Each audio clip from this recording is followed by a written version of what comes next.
शाक्यमुनि बुधाय, भगवान बुद्ध और उनका धाम। द्वितीय कांड, भाग दूसरा, परिव्राजकों की दीक्षा। वीडियो क्रमांक 6। आइए इस वीडियो में देखते हैं धर्म चक्र प्रचार।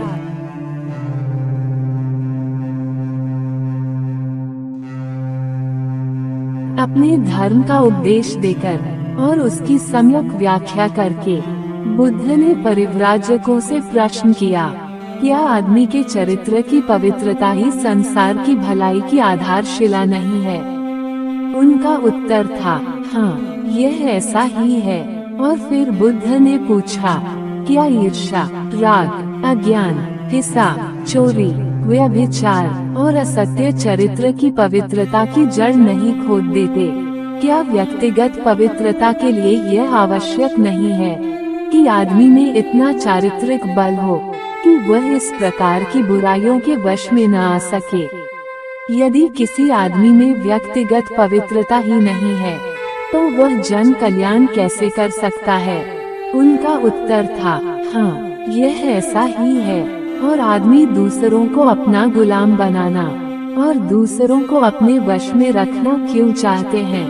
आदमी दूसरों के सुख दुख की ओर से उदासीन क्यों है? क्या यह इसलिए नहीं है कि एक आदमी दूसरे के प्रति योग्य व्यवहार नहीं करता? उनका उत्तर था, हाँ, यह ऐसा ही है। तो क्या अष्टांग मार्ग का अनुसरण सम्यक दृष्टि, सम्यक संकल्प, सम्यक वाणी, सम्यक आजीविका, सम्यक कर्मांत, सम्यक व्यायाम, सम्यक स्मृति, सम्यक समाधि, संक्षेप में सद्धर्म के अनुसार जीवन यापन, यदि प्रत्येक उस पथ पर चले उस सारी अमानवता का, उस सारे अन्याय का जो एक आदमी दूसरे के प्रति करता है, अंत नहीं कर देगा? उनका उत्तर था, हाँ, यह ऐसा ही है।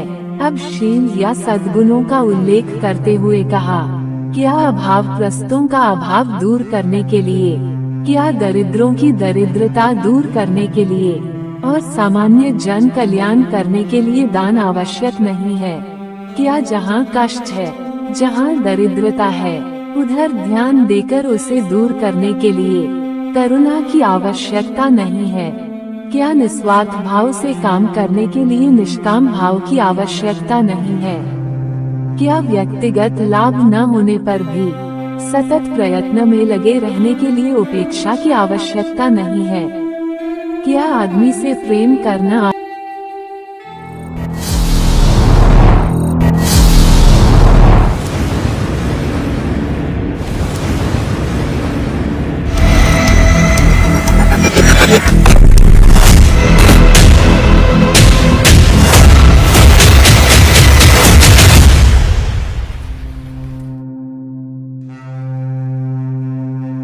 क्या व्यक्तिगत लाभ न होने पर भी सतत प्रयत्न में लगे रहने के लिए उपेक्षा की आवश्यकता नहीं है? क्या आदमी से प्रेम करना आवश्यक नहीं है? उनका उत्तर था, हाँ, मैं एक कदम आगे बढ़कर कहता हूँ, प्रेम करना पर्याप्त नहीं है। जिस चीज की आवश्यकता है वह मंत्री है। प्रेम की अपेक्षा इसका क्षेत्र व्यापक है। इसका मतलब है न केवल आदमियों के प्रति मैत्री, बल्कि प्राणी मात्र के प्रति मैत्री। यह आदमियों में ही सीमित नहीं है। क्या ऐसी मैत्री अपेक्षित नहीं है? इसके अतिरिक्त दूसरी कौन सी चीज है जो सभी आदमियों को वह सुख प्रदान कर सके जो सुख आदमी अपने लिए चाहता है? आदमी का चित्त पक्षपात रहित रहे, सभी के लिए बुला, सभी के लिए प्रेम और घृणा किसी से भी नहीं। सभी ने कहा, हाँ, लेकिन इन सद्गुणों के अभ्यास के साथ ज्ञान जुड़ा होना चाहिए। शुद्ध बुद्धि, क्या प्रज्ञा आवश्यक नहीं है? परिव्राजक मौन रहे। उन्हें अपने प्रश्न का उत्तर देने के लिए मजबूर करने की दृष्टि से तथागत ने अपना कथन जारी रखा। उन्होंने कहा, भला आदमी हम उसी को कहेंगे जो कोई बुरा काम न करे, बुरी बात न सोचे, बुरी तरीके से अपनी जीविका न कमाए और मुंह से कोई ऐसी बात भी न निकाले जिससे किसी की हानि हो अथवा किसी को कष्ट पहुँचे। परिव्राजक बोले, हाँ, यह ऐसा ही है। लेकिन क्या सत्कर्म भी एक अंधे की भांति किए जाने चाहिए? मैं कहता हूँ कि नहीं, ये पर्याप्त नहीं है। यदि यह पर्याप्त होता तो हम एक छोटे बच्चे के बारे में कह सकते कि वह हमेशा भला ही भला है, क्योंकि अभी एक छोटा बच्चा ये भी नहीं जानता कि शरीर क्या होता है। वह लात चलाते रहने के अतिरिक्त और शरीर से कर ही क्या सकता है। वह ये भी नहीं जानता कि वाणी क्या है। वह चिल्लाने के अतिरिक्त और उससे कोई बुरी बात कर ही क्या सकता है। वह ये भी नहीं जानता कि विचार क्या होता है। वह ज्यादा से ज्यादा प्रसन्नता के मारे किलकारी भर मार सकता है।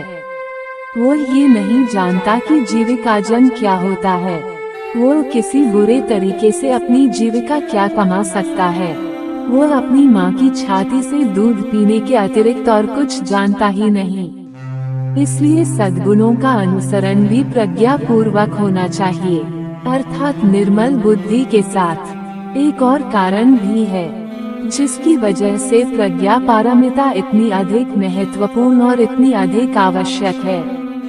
दान तो होना ही चाहिए, किंतु बिना प्रज्ञा के दान का भी दुष्परिणाम हो सकता है। करुणा तो होनी ही चाहिए, किंतु बिना प्रज्ञा के करुणा भी बुराई की समर्थक बन जाती है। सभी दूसरी पारमिताएं प्रज्ञा पारमिता की कसौटी पर खरी उतरनी चाहिए। निर्मल बुद्धि का ही दूसरा नाम प्रज्ञा पारमिता है। मेरी स्थापना है कि आदमी को अकुशल कर्म का ज्ञान होना चाहिए। अकुशल कर्म की उत्पत्ति किस प्रकार होती है, इसी तरह उसे कुशल कर्म का भी ज्ञान होना चाहिए। कुशल कर्म की उत्पत्ति कैसे होती है, इसी प्रकार आदमी को कुशल कर्म और अकुशल कर्म का भेद भी स्पष्ट ज्ञात होना चाहिए। इस प्रकार के ज्ञान के बिना चाहे कर्म विशेष अपने में कुशल कर्म ही क्यों न हो, चाहे शुभ कर्म अपने में शुभ कर्म ही क्यों न हो, तब भी यथार्थ कुशल भाव या यथार्थ शुभ भाव नहीं ही है। इसीलिए मैं कहता हूँ कि प्रज्ञा एक आवश्यक सद्गुण है। तब बुद्ध ने परिव्राजकों को इस प्रकार की प्रेरणा देते हुए अपना प्रवचन समाप्त किया। हो सकता है कि तुम मेरे धर्म को निराशावादी धर्म समझ बैठो, क्योंकि मैं आदमियों का ध्यान मानव जाति के दुख की ओर आकर्षित करता हूँ। मेरे धर्म के बारे में ऐसी धारणा बनाना गलती होगी। निस्संदेह मेरा धर्म दुख के अस्तित्व को स्वीकार करता है, किंतु यह उतना ही जोर उस दुख को दूर करने पर भी देता है। मेरे धर्म में दोनों बातें हैं। इसमें मानव जीवन का उद्देश्य भी निहित है और यह अपने में आशा का संदेश भी है। इसका उद्देश्य है अविद्या का नाश, जिसका मतलब है दुख के अस्तित्व के संबंध में अज्ञान का नाश। यह आशा का संदेश भी है, क्योंकि ये दुख के नाश का मार्ग बताता है। क्या तुम इस सब से सहमत हो या नहीं? परिव्राजकों का उत्तर था हाँ।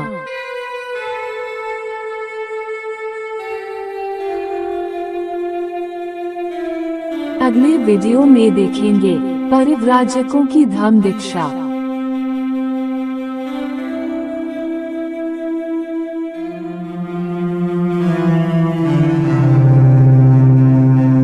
दोस्तों, उम्मीद है कि हमारा ये छोटा सा प्रयास आपको पसंद आएगा, तो कृपया हमारे इस वीडियो को लाइक करें और अपने दोस्तों को शेयर करें।